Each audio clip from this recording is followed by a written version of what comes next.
गंगालूर थाना क्षेत्र के पीड़िया के जंगल में हुए पुलिस नक्सली मुठभेड़ में 12 नक्सली के मारे जाने की खबर है। प्रेस वार्ता कर डीआईजी कमलोचन कश्यप और बीजापुर सुकमा दंतेवाड़ा तीनों जिले के एसपी मौजूद रहे। एसपी जितेंद्र यादव ने बताया कि मुठभेड़ में 12 नक्सली मारे गए हैं। मुठभेड़ में 3 नक्सली और एक ग्रामीण घायल है, जिसका इलाज जिला अस्पताल में जारी है। एंटी नक्सल ऑपरेशन 12 घंटे चला। कुछ लोगों को गिरफ्तार किया गया और पूछताछ जारी है। आईईडी की चपेट में आकर 2 जवान भी घायल हैं। 29 लोगों की गिरफ्तारी की गई है, जिनसे पूछताछ जारी है। कुल 30,60,000 की नक्सली मारे गए हैं। Bureau report. आधार पर जिला बीजापुर, जिला दंतेवाड़ा, जिला सुकमा और सीआरपीएफ, कोबरा, एसटीएफ, इस सभी का एक संयुक्त रूप से जो है नक्सलियों के विरुद्ध अभियान चलाया गया था।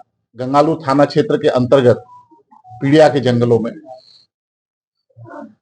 कल 10 तारीख को सुबह लगभग 5 बजे से नक्सलियों के साथ मुठभेड़ शुरू हुआ और लगभग शाम को 6 बजे तक चला और इस दरमियान कई बार नक्सलियों के साथ जो है पुलिस का मुठभेड़ हुआ। उस मुठभेड़ में टोटल 12 जो है नक्सली मारे गए हैं और उसके अतिरिक्त जो है कई नक्सली जो है सर्चिंग के दरमियान जो है हिरासत में जो है लिए गए हैं, जिनसे अभी पूछताछ जो है जारी है। उसके अतिरिक्त जो है कई हथियार जो है भी उनसे जो है सर्चिंग के दरमियान नक्सलियों से बरामद किए गए हैं। जो नक्सली हिरासत में लिए गए हैं उसमें से जो है 3 जो है घायल अवस्था में हैं, जिनको प्राथमिक उपचार के बाद जो है तत्काल जिला अस्पताल में रात को भर्ती कराया गया। अभी जो है वो खतरे से बाहर हैं और साथ में एक ग्रामीण भी जो है उसमें क्रॉस फायरिंग में घायल हुआ है, उसका भी इलाज चल रहा है अस्पताल में। बहुत सारे जो है हथियार आप लोग सामने जो है वहां पर डिस्प्ले कर दिया गया है, जो है आप लोगों ने देख लिया है जो है। और ये अभियान लगातार जो है लगभग 12 घंटे चला है जो है, और उसमें जो है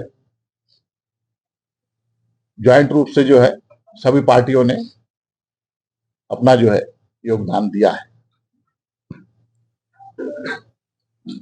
अभी आप लोग को पूरी सूची हम उपलब्ध करा देंगे, कौन से पद पर है, कितने उनके खिलाफ जो इनाम है, कहाँ के रहने वाले हैं, वो सभी लोग की शिनाख्त हो गई है।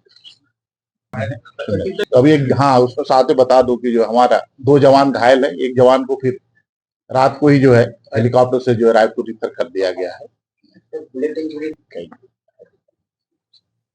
निश्चित तौर से जो है समझ में आ रहा है जिस ढंग से अभियान चल रहा है उसमें जितनी सफलताएं मिली उनमें से भी एक सफलता है। अब बड़ा छोटा नहीं, सफलता होता है, समझ कोई छोटा है ऐसा कुछ नहीं है। जो अभी भी हम जो है ना देखते हैं क्या मांग है, सभी चर्चा करेंगे। सभी इनामी है लगभग जो टोटल 8 लाख जो है कंपनी अभी भी कर रहे हैं। आप देखेंगे अभी भी जो है कॉम्बैट वर्दी में जो फोर्स जो पहनता है वर्दी, उस वर्दी का भी इस्तेमाल कर रहे हैं। खुलासा कर नहीं सकते क्योंकि अभी तो लंबी लड़ाई है, इसलिए नहीं।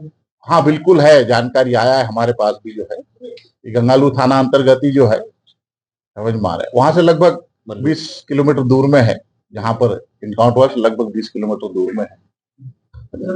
अब ये भी एक रणनीति का हिस्सा है, इसलिए जो इस बात को जो है ना, अब मैं आपको बता रहा हूँ डीआरजी के अतिरिक्त जो है सीआरपीएफ, कोबरा, एसटीएफ के लिए किया जा रहा है। इसमें से कोई भी नाबालिग नहीं है, सबके ऊपर इनाम था और सभी इनामी नक्सली हैं।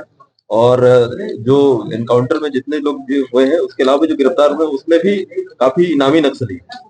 तो ये जो जबरदस्ती का प्रोपेगेंडा फैलाया जा रहा है कि इसने मिली जो है नाबालिग है, इस तरह का कोई इसमें से नाबालिग नहीं है। आप लोगों को सूची मिल जाएगी, सूची के साथ बताया जा रहा है कि किसी नक्सली को पैर में गोली लगा, बता दिया घायल अवस्था में है तो हमने बता दिया। जो है क्षेत्र है उसमें माओवादियों की सूचना मिली थी, जिसमें वेस्ट बस्तर डिवीजन के जो एसजेडसी हैं, इसके अलावा आपके जो कंपनी 2 है उसके कमांडर हैं, इसके अलावा Gangalur area committee, Bhairamgarh area committee, उनके जो मेंबर्स हैं और प्लाटून हैं उनकी भी सूचना थी। इसके अलावा आपके दरभा डिवीजन के भी लोगों की सूचना थी। इस सूचना पर हमने लगभग 3 दिन का ये हमारा अभियान था, जिसमें DRG Sukma, DRG Dantewada, DRG Bijapur, इसके अलावा सीआरपीएफ कोबरा 210, 202, सीआरपीएफ की 85 बटालियन और 230 बटालियन इसमें शामिल हुई थी, एसटीएफ भी शामिल हुई थी। और उसके बाद संयुक्त एक अभियान चलाया गया था, जिस पर से लगभग 12 घंटे करीब यूएफ हुआ है। इसमें 9 से 10 बार करीब हम लोग का एक्सचेंज ऑफ फायर हुआ है। 2-3 बार उनके द्वारा एम्बुशिंग भी की गई है, जिसको तोड़ते हुए लगभग सर्चिंग के दौरान हमने 12 शव माओवादियों के बरामद किए।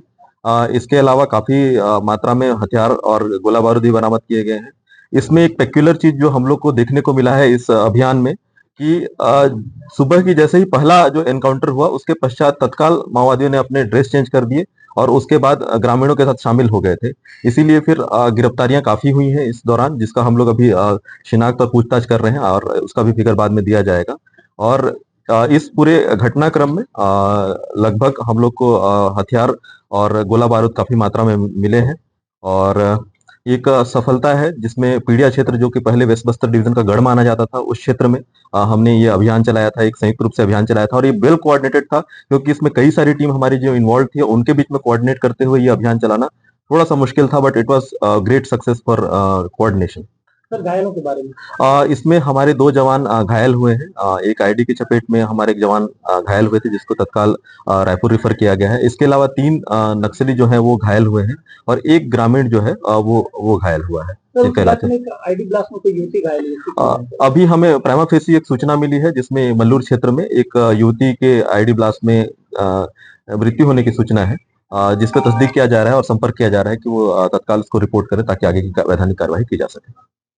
माओवादियों की शिनाख्त हो चुकी है, उसमें से ये पीपीसीएम एसीएम लेवल के मेंबर्स भी हैं, कंपनी 2 के सदस्य हैं, इसके अलावा मिलिशिया प्लाटून कमांडर और मिलिशिया सदस्य भी हैं।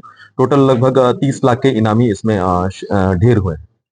जैसे रणनीति हमारी चेंज होती है, नक्सलियों की भी रणनीति चेंज होती है। तो पहले भी कई बार हम लोग को ऐसी सूचना मिली थी और पहले के जो हमारे जो अभियान होते थे उसमें भी ये पाया गया था कि ये अपने जो जवानों के जो कॉम्बैट यूनिफॉर्म है उनको उसके रूप में रहते हैं, ताकि हम लोग को छदम कर सकें। तो ये एक उनकी भी एक टैक्टिक्स की वो है तरीका है, जिसमें हम लोग को ये जो यूनिफॉर्म मिला था। सर, कितने जवानों को इस ऑपरेशन में? ये स्ट्रेटेजिक है, इसको हम नहीं बता सकते, ना प्लान डिस्क्लोज कर सकते हैं, तो ये एक स्ट्रेटेजिक पॉइंट है हमारा। तो हमें जानकारी नहीं तो, लेकिन ग्रामीण की हमें कोई सूचना नहीं मिली है। अगर सूचना मिलती है तत्काल उसका भी इलाज कराया जाएगा। अब बेरोजगारी को कहिए bye bye. Fast India 24 news के साथ सफलता की सीढ़ी चढ़ते जाए। फास्ट इंडिया 24 जो सभी राजनीतिक, साहित्यिक, सामाजिक, धार्मिक, भ्रष्टाचार, जुर्म, खेल आदि के साथ साथ क्षेत्रीय खबरों को प्रमुखता से दिखाते हैं। हम दिखाते हैं पल पल की खबर आपको सबसे पहले।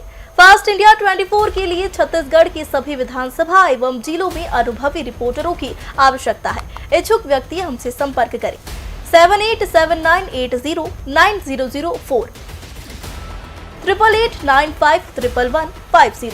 युवक युवतियों के लिए सुनहरा मौका। अगर आप में जोश, जुनून और कुछ कर गुजरने का जज्बा हो तो जरूर मिले। अपने क्षेत्रीय खबरों की जानकारी के लिए YouTube में फास्ट इंडिया 24 को सब्सक्राइब करें, ताकि फास्ट इंडिया 24 न्यूज चैनल की सभी खबरें आपको सबसे पहले मिले। अगर अभी तक आपने हमारे चैनल को सब्सक्राइब नहीं किया है तो तुरंत सब्सक्राइब करें और बेल आइकन को दबाना ना भूलें।